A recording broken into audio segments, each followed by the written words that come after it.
What is going on, everybody? Kevin Calhoun here. Welcome back to the Calhoun Show. It's been a fun couple of weeks, and we have a fun show today. Busy weekend for me that I'm going to tell you guys about because it was a blasty blast, as somebody once said.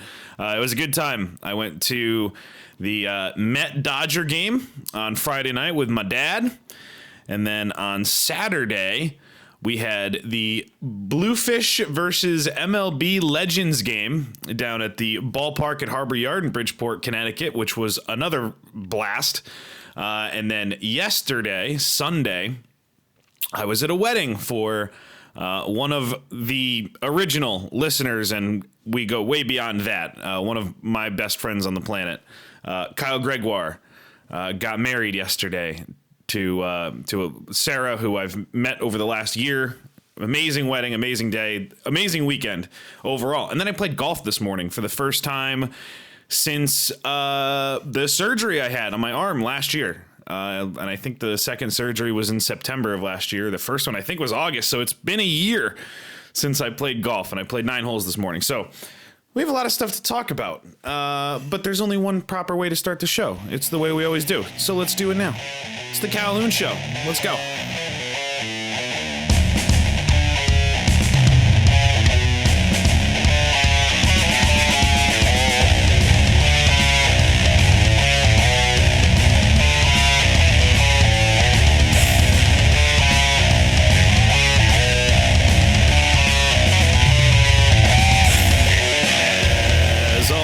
You can follow this show on Twitter at Calhoun Show and email the show calhounshow@gmail.com. You can like the show on Facebook, subscribe to it on YouTube, iTunes, Stitcher, SoundCloud, Libsyn, all of these different places. You can leave us a voicemail. 860-740-2119 is the number to do that. You can follow me on Twitter at ShutUpCalhoun or at KCDC_East.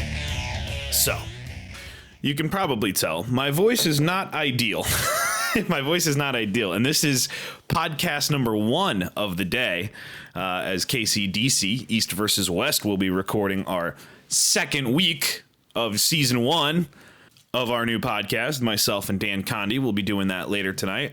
If you have not gotten a chance, or you just haven't done it yet, go subscribe to KCDC East versus West on iTunes, and check out our website, kcdcevw.com. Get involved. The picks are going. The leaderboard is a thing now, and we're in.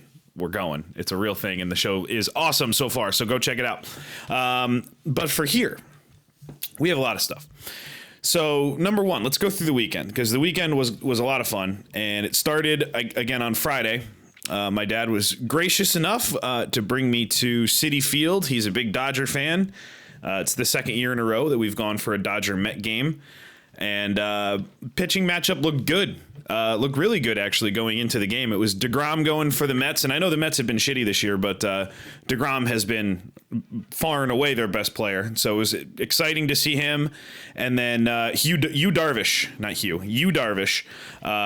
gets traded from Texas to L.A., and he makes his Dodger debut on the mound at Citi Field in New York, and he was dominant. 7 innings of no runs, I think 10 strikeouts and a walk.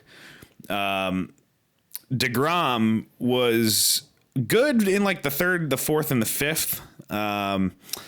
But 99 pitches through 5, and he gets pinch hit for. I guess he was not pleased about that. But I got to see Ahmed Rosario, the Mets kid, the shortstop that they brought up last week.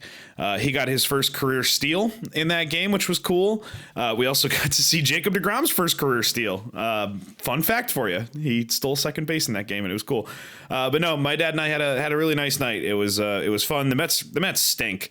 They had 4 hits. Conforto had 2 of them. DeGrom had 1 of them. So that might tell you what the offense looked like for New York. But it was still a lot of fun. Chase Utley incites the largest fan reaction of any player I've ever been around in baseball. In that stadium, they hate Chase Utley a lot. Boy, do they hate him a lot.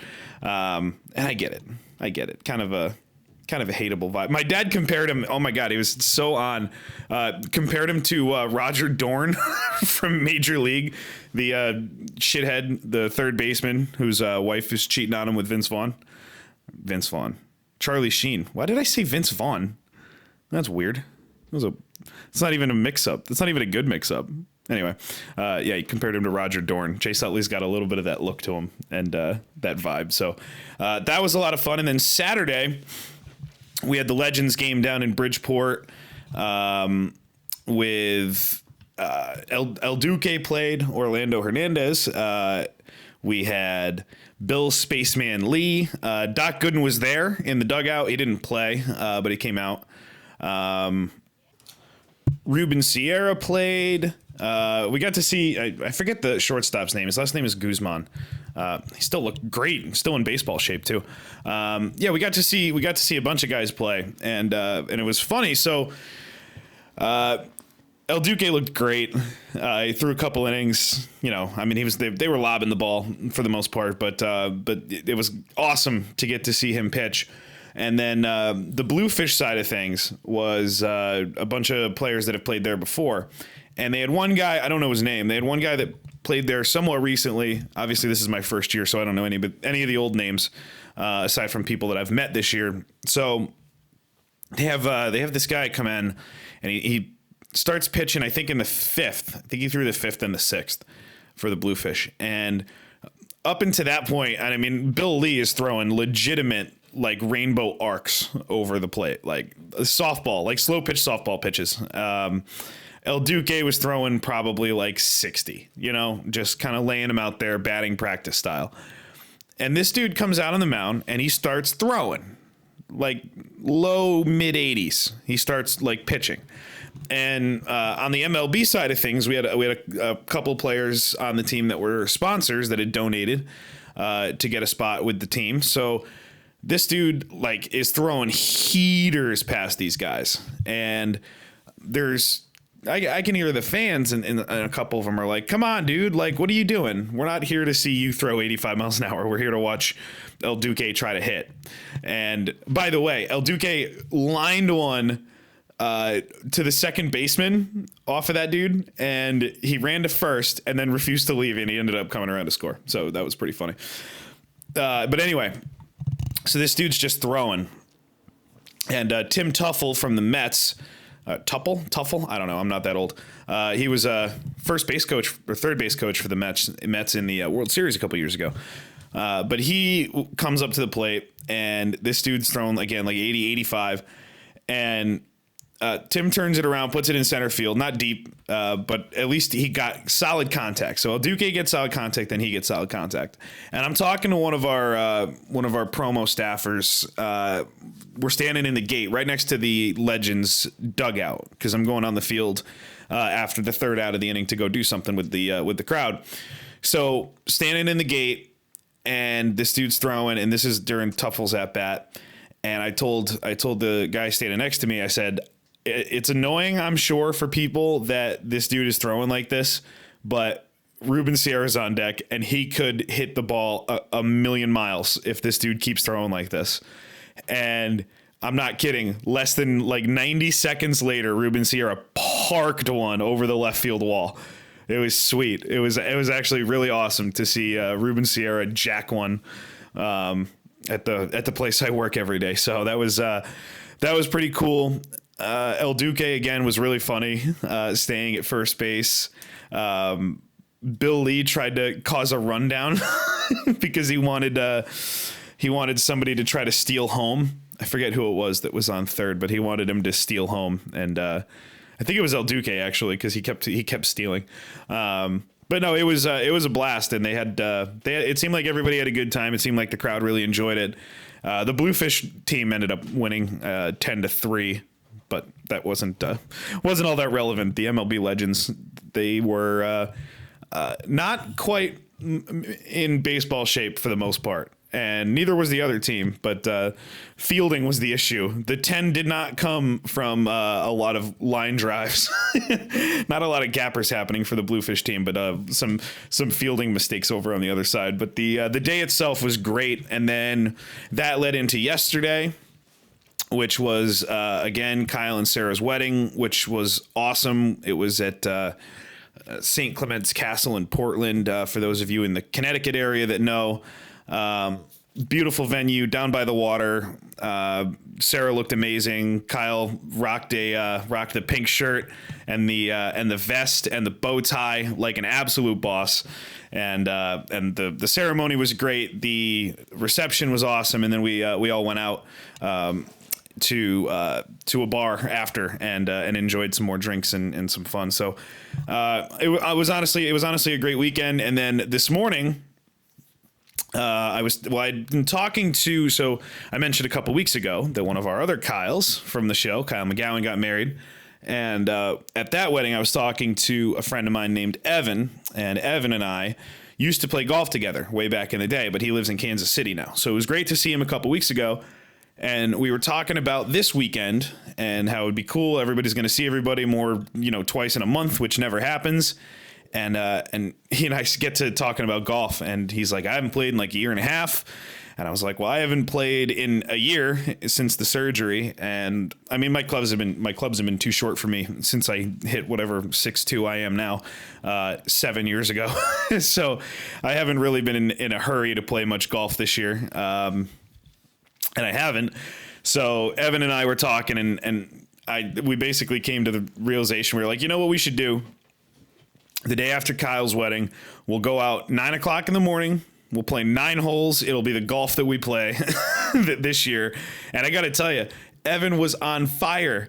So the course that we played, it's kind of a smaller course. It's not a normal par 72. I think it's 64. I don't remember exactly. But it's a shorter course, and we've played it a bunch of times. So I actually felt decent. I hit the ball off the tee okay. I hit the ball with the irons decently well, not terribly, not great. But I was decent, and Evan was pretty much the same. But once we got onto the greens, I have never felt more clueless when putting in my whole life than this morning. Because we did a left-handed mini golf competition, Dan and I, for KCDC, and that video is on YouTube, by the way. The real life putting versus mini golf, and having not putted in a year, I was terrible. I was missing like 20 feet past, 10 feet past, 4 feet short. It was awful. Evan ended up beating me a shot a hole. He beat me by 9, but he beat me by 8 putts. We tracked putts. So I lost 1 shot before we got to the greens, and then I lost 8 shots once we were on the greens. So he also putted one in off the fringe and had 3 straight 1 putts. So I got my ass kicked this morning, but it was a blast. And it was, I've said blast 3 times. I'm gonna knock it off, but it was a lot of fun, and we had a good time with it.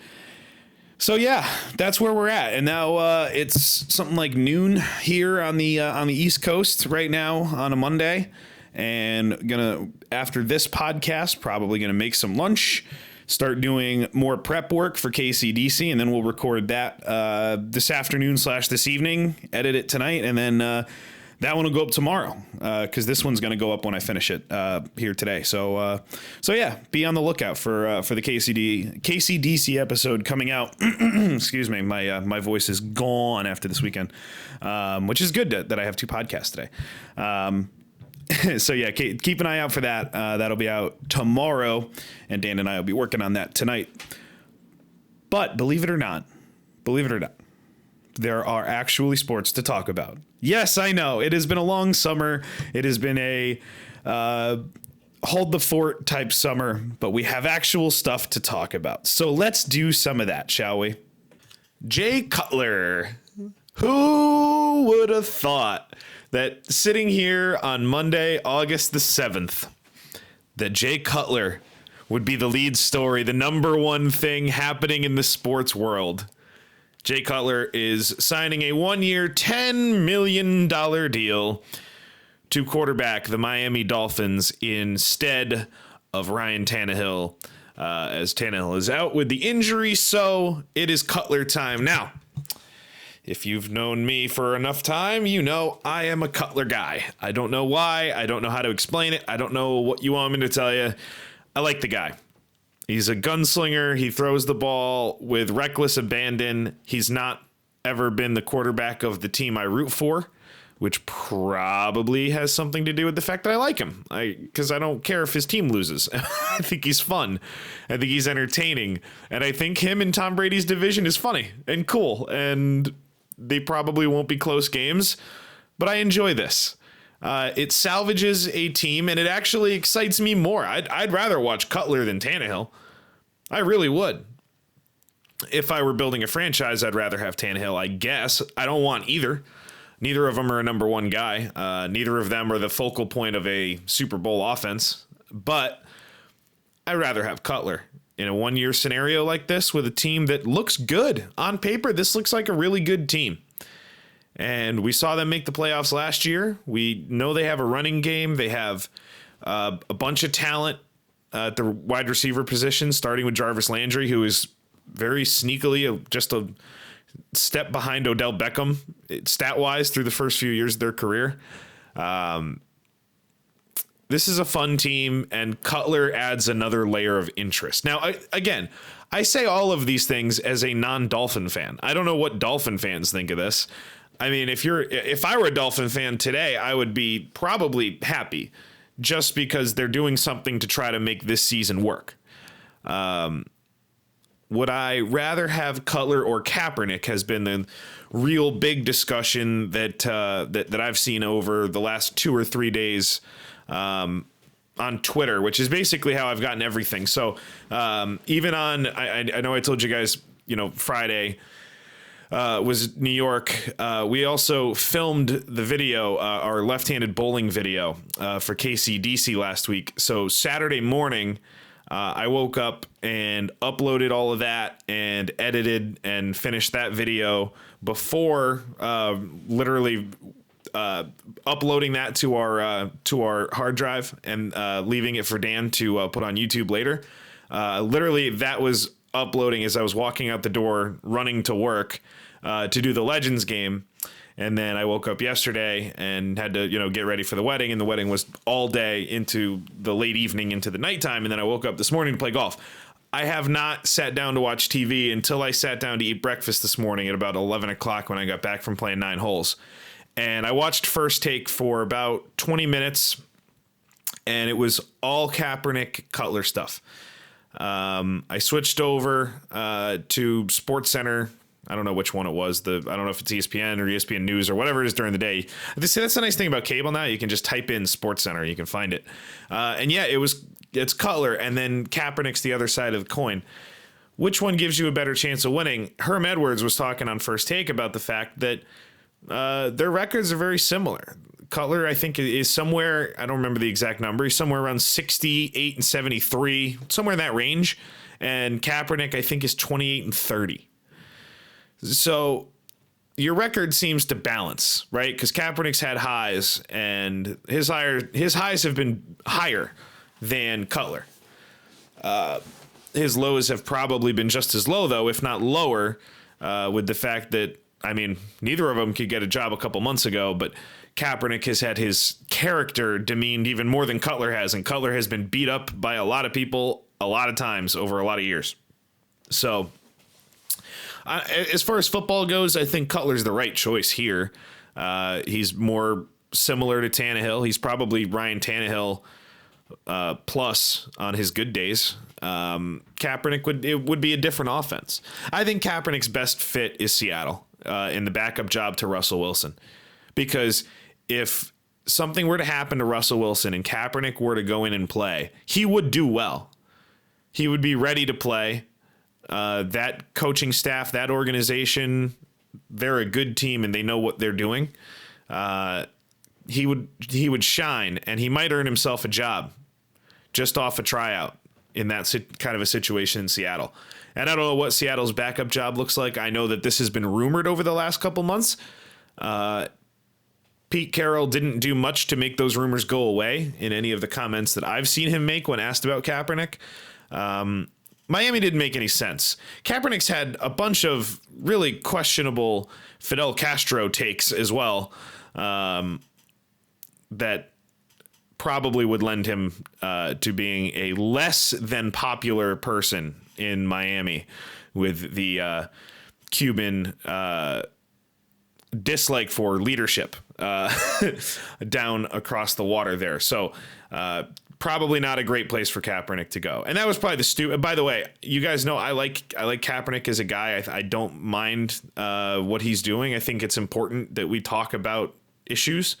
And if we're not being challenged from every side, both good and bad, and I don't mean the bad stuff in that way, but then we're not learning, we're not growing. So I enjoy conversations, and I enjoy people that spark conversation.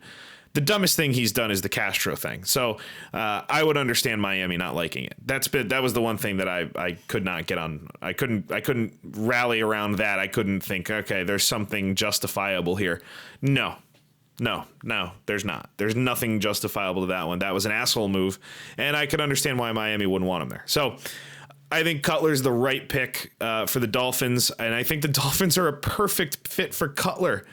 Can you imagine being Jay Cutler a couple months ago? You know, you're hoping that Romo doesn't go to the Texans so you can. And Romo doesn't go to the Texans, but instead they end up drafting Deshaun Watson. Drafting, which is the word that I just made up. They end up drafting Deshaun Watson. He's going to challenge Tom Savage. It's going to be a quarterback battle. Jay Cutler doesn't fit into that mold, doesn't fit into that mix. You know, could he have had a starting job in Cleveland or New York with the Jets? Yeah, probably. He probably could have had that. He could almost certainly, I would imagine, have the starting job in San Francisco. But I don't know if that was as enticing as the broadcast booth. So wherever the broadcast booth landed in the mix of 33 options, 32 teams, most of which did not allow him the option. So cut it in half, cut it in a third or eighth. And then you just got to figure out what teams are above the Fox job. The Dolphins are above it, and this is about as high as he could reach. The other option, Cutler, for me, would have been Baltimore. And I personally was a little surprised that it wasn't rumored. At least I didn't see it rumored, but I thought that fit would have made sense, which would have driven my poor younger brother insane if Jay Cutler was his quarterback for a year. But I was hoping.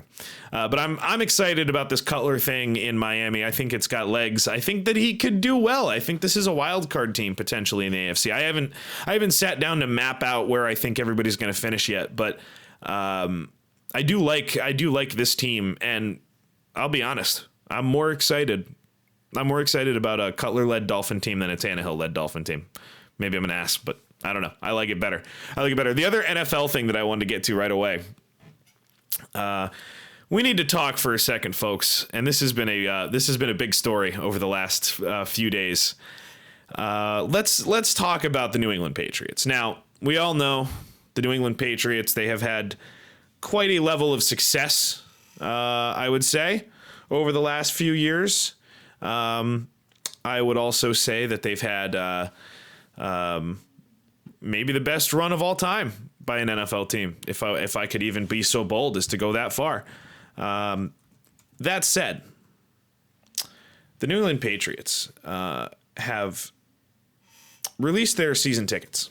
And as a part of the package for the season tickets, you have playoff games. Now, that's cool, right? And you know what? It's fair. It's fair for the New England Patriots to say, you know what? Why don't you come to us for 8 games in the regular season, and hey, you know where we're going to be in January, right? You know where we're going to be. So come on in. That's fair.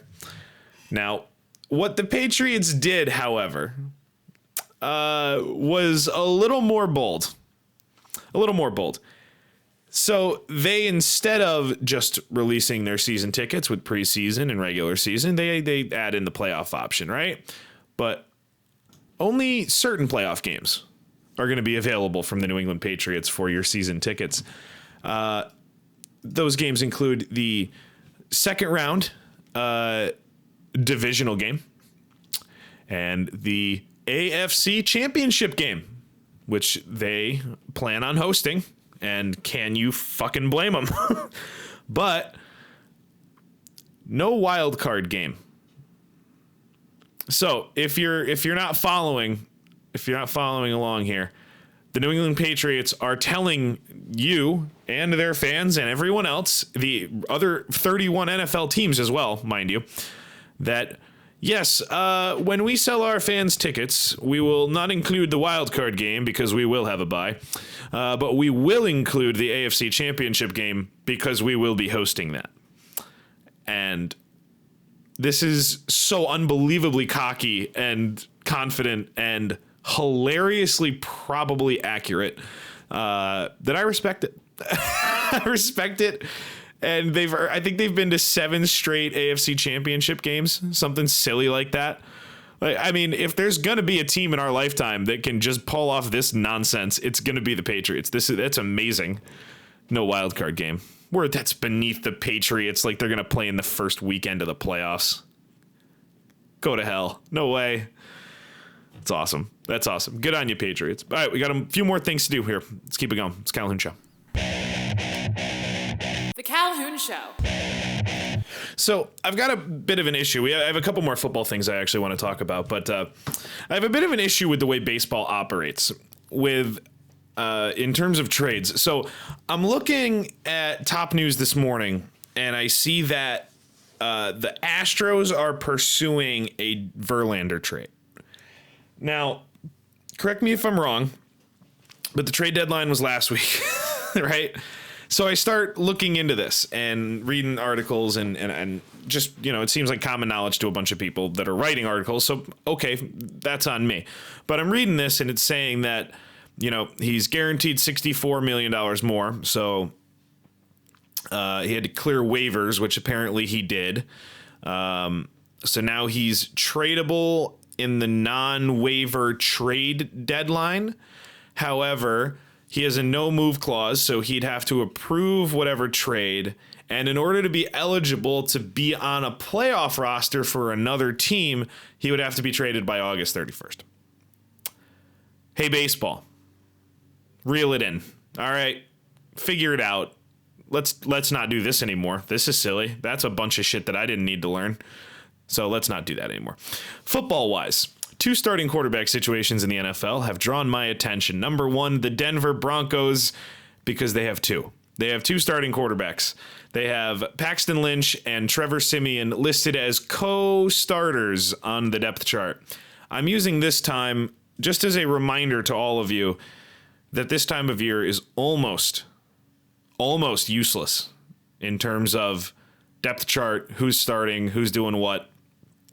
It's a great mentality to just kind of ignore all of it if you can. This is one of those situations where it's time to ignore the Denver Broncos for the rest of the offseason.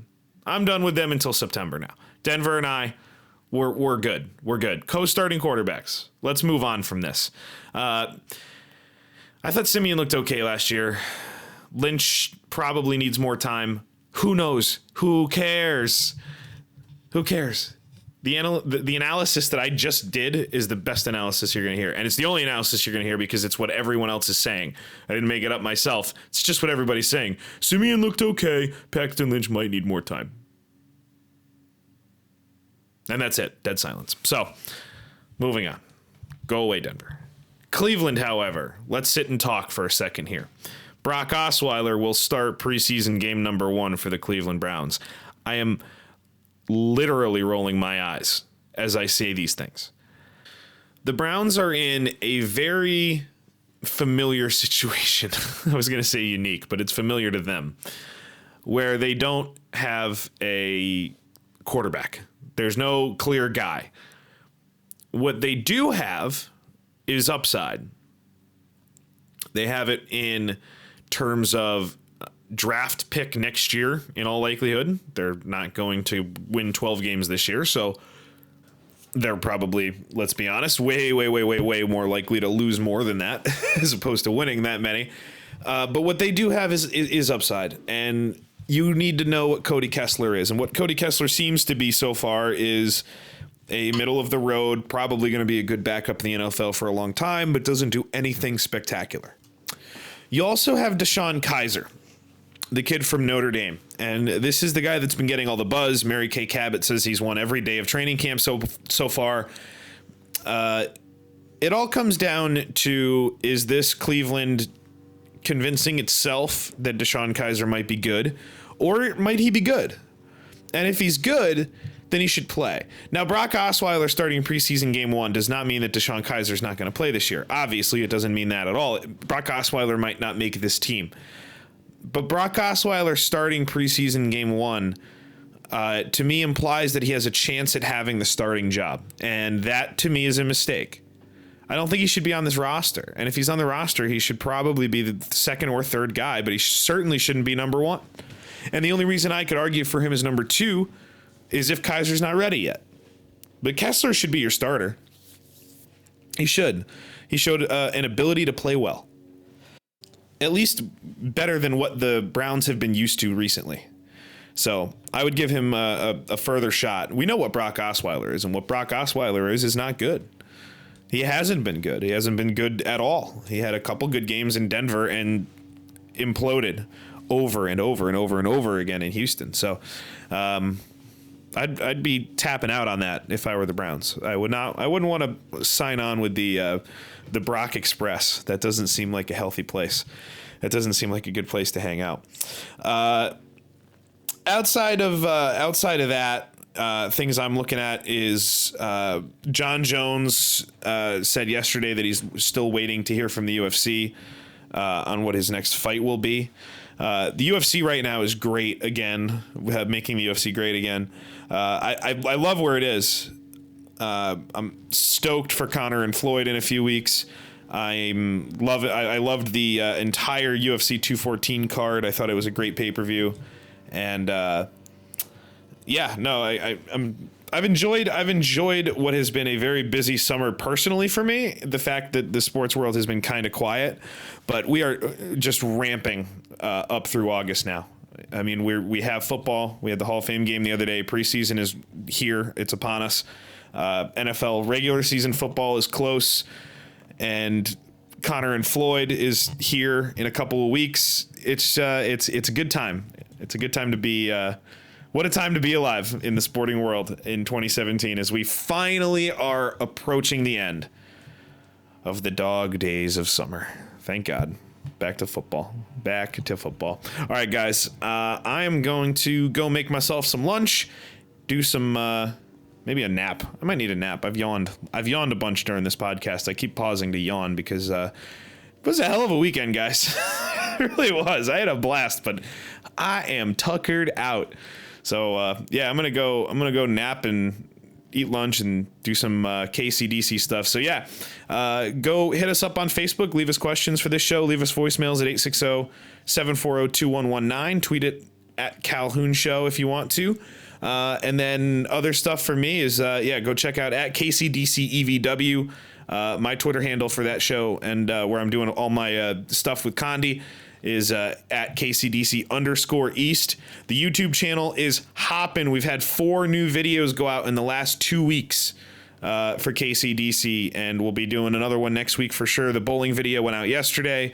We also have the free throws lefty, the lefty putt, and our UFC picks going into UFC 214 from last week. So we've been grinding, getting everything done. We're going to be doing a show later today where we'll make picks. That show will go live tomorrow morning.